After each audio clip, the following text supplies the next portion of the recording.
नमस्कार दोस्तों। पिछले वीडियो में हमने बोला था कि सात की विभाज्यता का नियम हम अलग से पढ़ेंगे, तो इस वीडियो में बात करते हैं सात की विभाज्यता के नियम की। पहला स्टेप है कि दी गई संख्या के इकाई का अंक चुनेंगे। इकाई का अंक कौन है? एक्स जेड है। तो जेड को चुन लिया, फिर चुने गए अंक को 2 से गुणा करेंगे।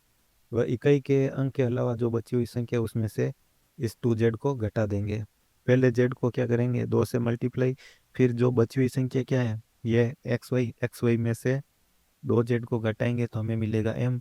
घटाने पर प्राप्त संख्या अगर 0 हो या 7 का गुणज हो तो संख्या 7 से विभाजित होगी। मान लीजिए इस m को हम क्या करेंगे? 7 से विभाजित करेंगे। अगर भाग पूरा पूरा जा रहा है तो ये जो संख्या है ये भी 7 से विभाजित होगी। अगर भाग पूरा पूरा नहीं जा रहा, कुछ शेष बच रहा है, तो ये भी 7 से विभाजित नहीं होगी। फॉर एग्जाम्पल हम एक एग्जाम्पल लेके देख लेते हैं। एग्जाम्पल हमने ले लिया है, यहाँ पे एक संख्या ले ली है 3976 डिवाइड बाई 7। ये पूछ लिया कि क्या ये संख्या 7 से विभाजित है। तो सबसे पहला स्टेप क्या है? इकाई का अंक लेंगे इस संख्या का 76। इकाई का अंक क्या आ जाएगा? 6। 6 को करेंगे 2 से मल्टीप्लाई, कितना आ जाएगा? 12। अब 12 को बाकी बची संख्या में से घटाएंगे। 397 में से 12 घटाएंगे, कितना आ जाएगा? 583। ये आ जाएगा। अब देखिए ये संख्या अभी बड़ी है तो इसको और सरल कर लेते हैं। इकाई का अंक को डबल करेंगे। 5 × 2 कितना हो जाएगा? 10। अब 10 का क्या करेंगे? इसमें से घटाएंगे। 38 में से 10 घटा लेंगे, कितना आ रहा है? 28। अब 28 में हम 7 का भाग इजीली दे सकते हैं, तो क्या करेंगे? यहाँ पे हम भाग देंगे। भाग देख के देख लेंगे, 7 का जा रहा है 4 बार। इसका मतलब है कि भाग पूरा पूरा जा रहा है, तो ये जो संख्या है ये संख्या 7 से क्या है? विभाजित है। यस, 7 से क्या है? ये संख्या विभाजित हो जाएगी।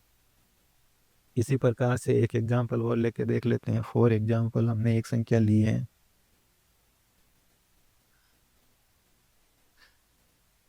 1764 डिवाइड बाई 7। पूछ लिया हमें क्या ये 7 से विभाजित है, तो देखते हैं। चलिए सबसे पहले संख्या लिख लेते हैं अलग से। 764। इकाई का अंक क्या है? 4। 4 को हम कर देते हैं डबल, कितना हो जाएगा? 8। 8 हो गया। अब हम घटाएंगे किसमें? किसमें से?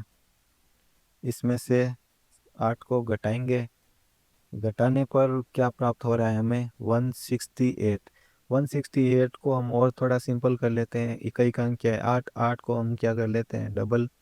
डबल कर लेते हैं, क्या आ रहा है? 16। बाकी बची संख्या क्या है? 16।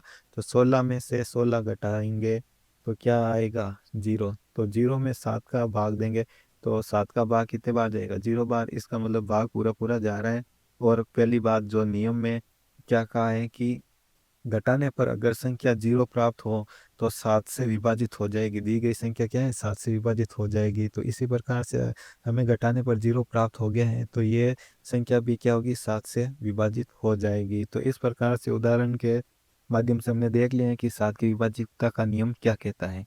चलिए इस वीडियो को यहीं पर करते हैं समाप्त।